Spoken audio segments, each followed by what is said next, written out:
Good morning students. आज का हमारा फिजिक्स का टॉपिक है प्लस टू क्लास का गॉस थ्योरम। उससे पहले हम स्टडी करेंगे इलेक्ट्रिक फ्लक्स के बारे में। Number of electric field line crossing the surface normally is known as electric flux. Electric flux को हम रिप्रेजेंट करते हैं फाई से। होती क्या है जी इलेक्ट्रिक फ्लक्स? उसके लिए देखिए एक छोटा सा डिस्क्रिप्शन। सपोज ये हमारे पास एक एरिया है एज सरफेस। इस एरिया को हमने रख दिया जी यूनिफॉर्म इलेक्ट्रिक फील्ड के अंदर, और इस यूनिफॉर्म इलेक्ट्रिक फील्ड की जो स्ट्रेंथ है वो है E। एरिया जो एलिमेंट है वो जो एंगल बना रहा है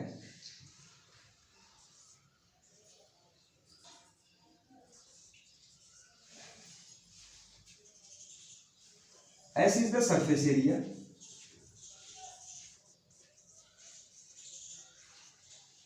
E जो है electric field,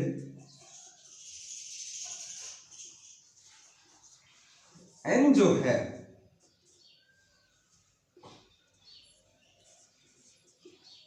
unit vector of surface area. Surface area का यूनिट वेक्टर हमेशा ही एरिया के साथ ऑलवेज परपेंडिकुलर डायरेक्शन में होता है जी। जैसे ये हमारे पास कोई सरफेस एरिया हो गया और सरफेस एरिया की डायरेक्शन, या यूं कह सकते हैं यूनिट वेक्टर। यूनिट वेक्टर पता ही है आपको, यूनिट वेक्टर क्या बताता है? किसी भी वेक्टर की डायरेक्शन के बारे में। तो this is the unit vector of this surface area. It always makes 90 degree angle with the surface area. अब देखिए कैसे फाइंड आउट करना है जी हमें। ये जो हमने एरिया लिया है इसकी वैल्यू मान लीजिए हमने कितनी है, स्मॉल ds। अब n और E के बीच का जो एंगल है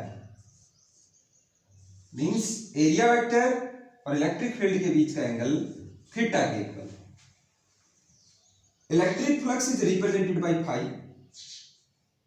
for a very small area electric field की जो वैल्यू, इलेक्ट्रिक फ्लक्स की जो वैल्यू होगी वो होगी E ds cos theta. E ds cos theta, क्योंकि ये था जी हमारे पास एरिया वेक्टर। एरिया वेक्टर के दो कंपोनेंट में रिजोल्व कर देते हैं। एक होगा किसके अक्रॉस, E के अक्रॉस, और दूसरा होगा नॉर्मल जी जो यहां पे जाएगा। अब E के अक्रॉस जो कंपोनेंट है उसकी वैल्यू है हमारे पास ds cos थीटा, और ये वाला जो कंपोनेंट है इसकी वैल्यू होगी ds sin थीटा। अब फाई की वैल्यू आ गई E ds cos theta for a very small area. अगर कंप्लीट सरफेस एरिया के लिए निकालना है तो हम इसको कर देंगे integrate for a surface S। जब इंटीग्रेट करेंगे हम इसको, ये हो गया जी E ds cos थीटा, इसको हम रिप्रेजेंट कर सकते हैं E डॉट ds। तो this is known as electric flux. Electric flux जो है E को बाहर निकाल लीजिए, S का जो इंटीग्रेशन है वो हो जाएगा जी E dot S। It is a scalar quantity. It is a scalar quantity. इसकी SI यूनिट की बात करें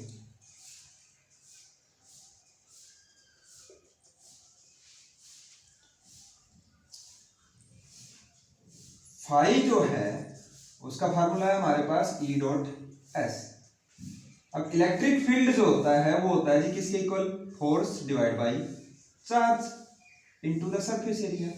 फोर्स की यूनिट होती है न्यूटन, चार्ज की यूनिट है कूलम, सरफेस एरिया की यूनिट है मीटर स्क्वायर। ठीक है, तो इसकी जो SI यूनिट है वो आ गई जी Newton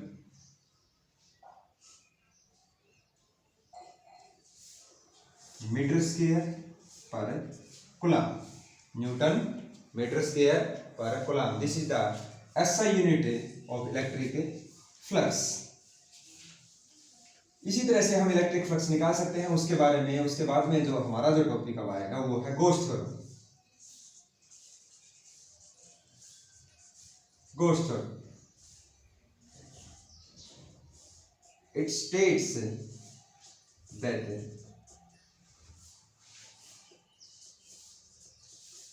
electric flux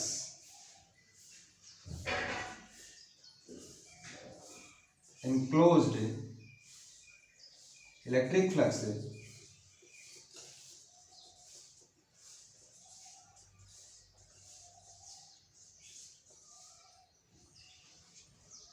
passing through a Gaussian surface is equal to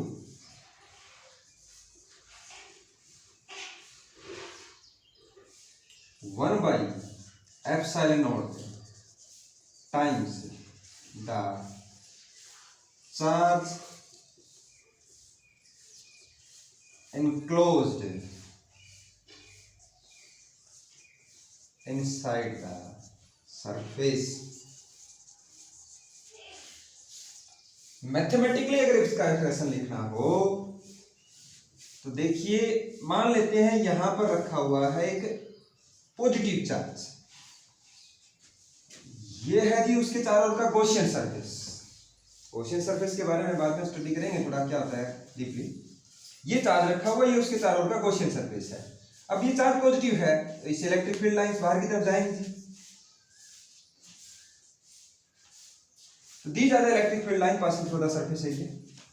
इस गॉसियन सरफेस का एरिया है जी S, और फील्ड जो स्ट्रेंथ है वो है हमारे पास E। तो इलेक्ट्रिक फ्लक्स, एक फार्मूला हमने इलेक्ट्रिक फ्लक्स का ऊपर पढ़ा था, E dot ds, this surface is enclosed, put the sign this one, is equal to Q enclosed, charge enclosed. इस सरफेस के अंदर जो चार्ज हमने इनक्लोज कर रखा है, इसके अंदर रखा हुआ है, हमें सिर्फ वही चार्ज लेना है जो इसके अंदर रखा हुआ, बाहर वाले चार्ज को कंसीडर नहीं करना है। तो चार्ज इनक्लोज है Q divide by epsilon not. This expression, this is the mathematical expression of Gauss theorem. It states that electric flux passing through a Gaussian surface is equal to 1 by epsilon naught times the charge enclosed inside the surface। तो ये आ गया जी हमारे पास mathematical form of Gaussian theorem, या you can say the Gaussian Gauss law in electric field, electrostatics. अब इसका एक छोटा सा एग्जांपल लेते हैं।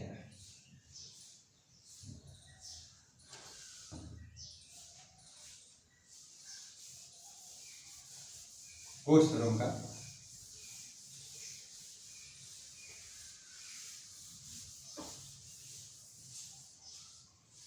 अब देखिए क्यों इनसाइड का मतलब क्या है।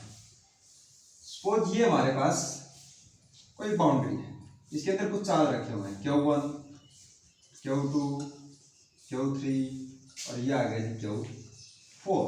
और अब हमें फाइंड आउट करना है electric flux passing through this surface. भाई सरफेस की वैल्यू हमने कंसीडर कर ली थी, कितनी है S है। तो फाई की जो वैल्यू है, अभी अभी हमने गॉस थ्योरम पढ़ी, क्या फाई की वैल्यू होगी जी किसके equal, Q enclosed divide by epsilon not. अब Q इनक्लोज्ड जो है, Q इनक्लोज्ड मींस वो चार्ज जो सिर्फ इस बाउंड्री के अंदर है, वो चार्ज है हमारे पास कौन कौन सा, Q1 plus Q2 plus Q3 divide by epsilon naught. तो this is the electric flux which is passing through this surface area. अब हमने इसके अंदर Q4 को इंक्लूड नहीं किया थी क्योंकि ये इस बाउंड्री के आउटसाइड के अंदर था, तो हमें सिर्फ वही पॉइंट लेने हैं जो बाउंड्री के इनसाइड में हो। अब एक छोटा सा पॉइंट यहां पर आया था, गॉसियन सरफेस। गॉसियन सरफेस क्या होता है, एक बाउंड्री जो किसी चार्ज पार्टिकल को इनक्लोज कर सके, उस सरफेस को हम बोलते हैं गॉसियन सरफेस। अगर चार्ज और गॉसियन सरफेस कैसा होगा? चार्ज हमारे पास है एक पॉइंट चार्ज, चार्ज की जो टाइप है वो हमारे पास पॉइंट चार्ज है। उसका गॉसियन सरफेस कैसा होगा? सपोज हमारे पास एक छोटी सी बॉल है,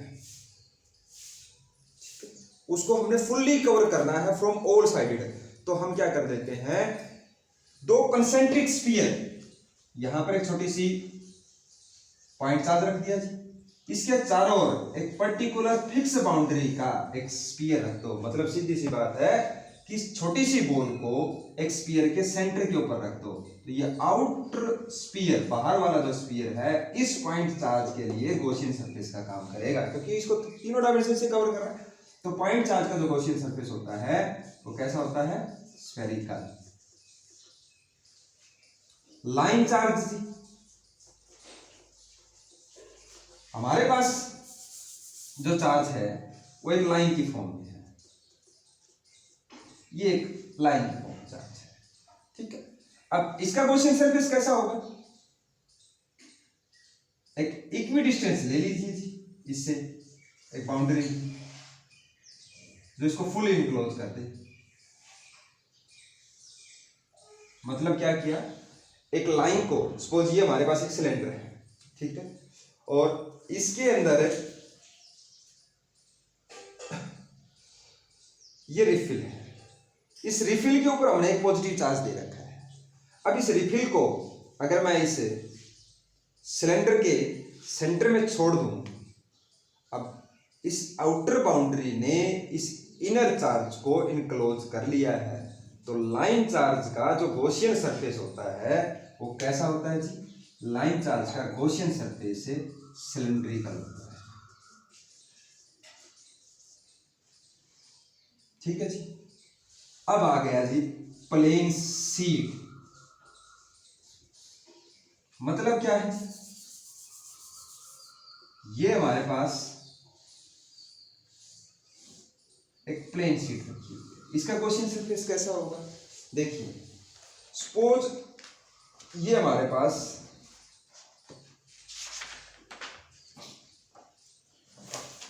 एक प्लेन शीट है, ये this is a plane sheet, ठीक है। अब इसका गॉसियन सरफेस कैसा होगा जी? मैं क्या करता हूं, इसी तरह की एक शीट इसके ऊपर रख देता हूं और इसी तरह की एक शीट इसके नीचे रख देता हूं, ठीक है। अब ये जो बीच वाली शीट जिसके ऊपर मैंने चार्ज दिया था, एक सिमिलर शीट इसके ऊपर रख दी, एक सिमिलर शीट इसके नीचे रख दी। अब दोनों सीटों ने, अपर सीट्स ने इसको क्या कर लिया है? इनक्लोज कर लिया है। अब ये जो सरफेस है ये कैसा है? क्यूबिकल भी कह सकते हैं हम इसको, क्यूबॉइड भी कह सकते हैं, ठीक है। तो this is the plane sheet का Gaussian surface. Two sheet enclosing this one, एक सीट अपर साइड में होगी, दूसरी सीट बॉटम साइड के अंदर होगी, ठीक है। तो ये हो गया जी।